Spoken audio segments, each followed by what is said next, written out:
Thank you for tuning in to another edition of the Vulcan Report. I hope everyone had a wonderful Thanksgiving holiday and all that good stuff. Hope you ate a lot of turkey and ham and enjoyed yourself with fellowship with your loved ones and friends and family. Alright, I haven't made a video in a minute. That's because, to be honest with you, there's really not been a whole lot else to talk about. I mean, what else is there for me to say? I think I've said pretty much everything that there is to say up to this point.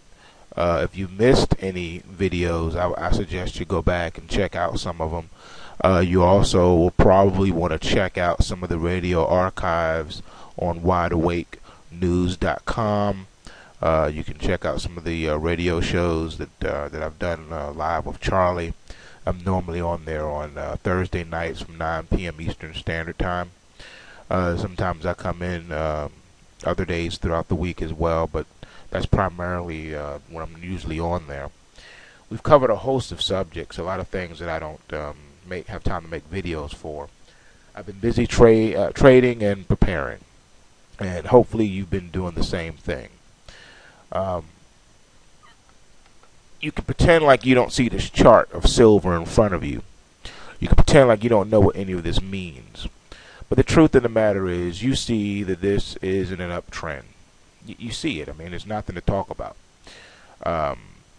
So what are you doing? You're buying pullbacks because it's going to continue to go up.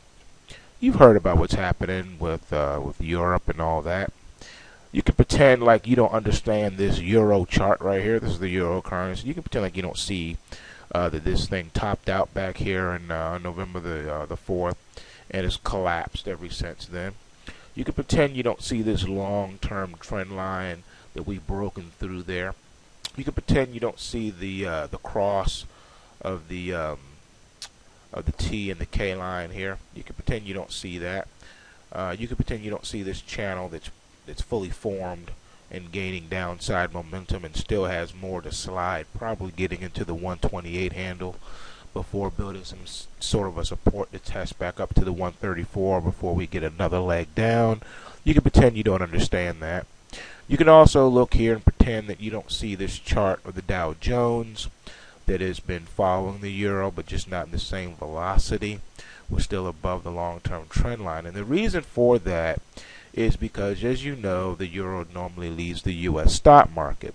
However, because of the inflationary aspects of our U.S. markets, you do see that we've maintained some positive momentum because you're going to see prices continue to go higher.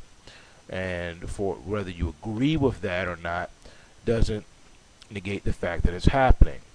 You can also pretend that you don't see the dollar, the U.S. dollar index, after seeing this first flash crash here, the second one here, and then just going straight up to the 80 handle, which I had told you about well over a week ago.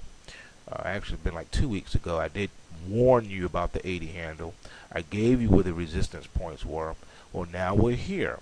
The question is going to be, is it going to maintain? Is it going to build upon the trend line resistance and make it support and rally from here and try to get back up to par?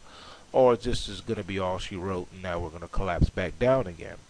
Well, you know, one would argue that a strong dollar is going to help the Federal Reserve's overall financial plan of destruction. They talk cheap dollar, but they're creating a strong dollar. You would think that printing more money would actually make the dollar weaker, but they have some other aspects that they're doing behind the scenes that is making the dollar pump up. Has really nothing to do with Europe, because if you make that argument that the dollar is strengthening because people are fleeing Europe and coming to the U.S., that's a lie. Because look at this, a strong dollar does not create this strong Dow. Okay, Dow is still bullish, baby. All right, if it's a flight, if people are putting money into cash, that means they're taking money out of equities to put into cash. All right, now. Next thing here, you can also pretend like you don't understand this chart that I'm about to pull up in front of you also to show you where we are as a nation.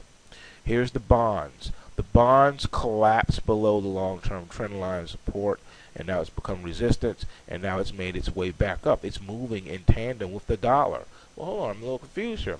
Okay, if we say flight to safety traditionally meant you put your money in gold and silver, or you put your money into the dollar, or you put your money into bonds. Well, the dollar's strengthening, and so is the bonds, and so are stocks, and so is gold and silver.